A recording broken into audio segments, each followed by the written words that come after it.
नंदो महामनास्तेभ्यो वासो लंकार गोधनम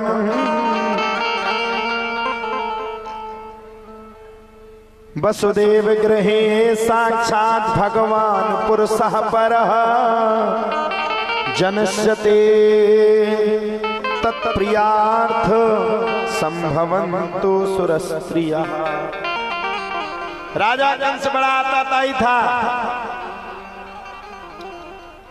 यदुवंश में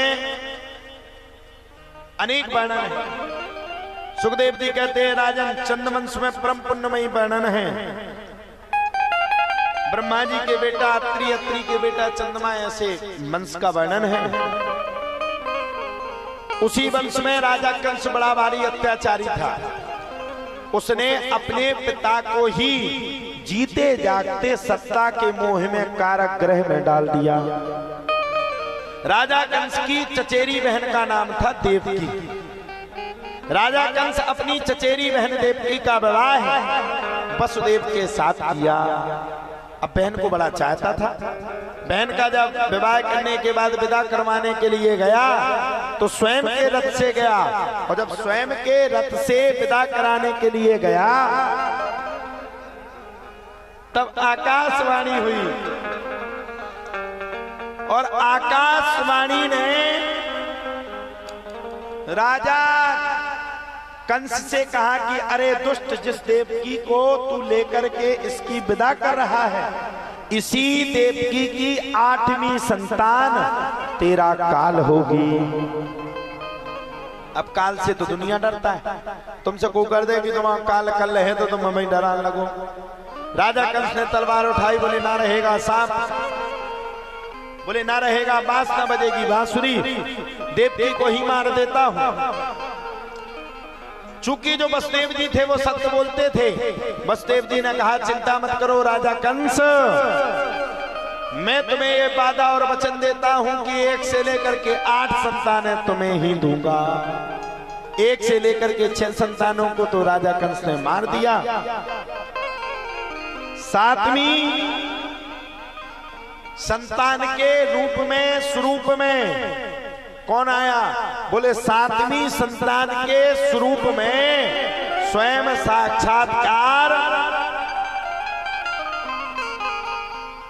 शेषनाग भगवान पधारे। उनको संकर्षण विधि के द्वारा रोहिणी के गर्भ में स्थापित कर दिया, और अब 8वें गर्भ के रूप, मतलब 8वें संतान के रूप में भगवान प्रकट होने वाले थे।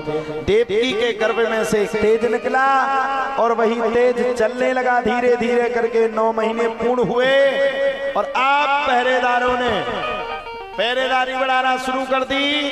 भादो मास था, कृष्ण पक्ष था, खूब तेज बरसात हो रही है, बिजलियां तड़तड़ा रही हैं। रात के ठीक 12 बजे रोहिणी नक्षत्र में भगवान ने वसुदेव और देवकी के यहाँ कारागृह में जन्म ले लिया। बोलो नंद के लाला की जय। जैसे भगवान ने जन्म लिया वैसे बेड़ियां छूट गई, हथकड़ियां हट गई, पहरेदार दूर हो गए और साफ सो गए। वसुदेव जी ने भगवान को छपड़ी में लिया और बैठा करके जैसे ही यमुना से लेकर के जाने लगे तो यमुना ने भगवान के चरणों को स्पर्श किया, भगवान को नंद भवन में रखा और माया रूपी पुत्री को साथ में ला करके कारागृह में सो गए। इधर जब सबको पता चला नंद बाबा के यहाँ लाला है गयो, तो सब चिल्लाने लगे, है गयो, है गयो, है गयो, है गयो। हमारे साथ बोलो, है गयो, है गयो, है गयो। सबने पूछा क्या है गयो? अरे बोले बधाई हो, नंद के घर में लाला का जन्म है गयो।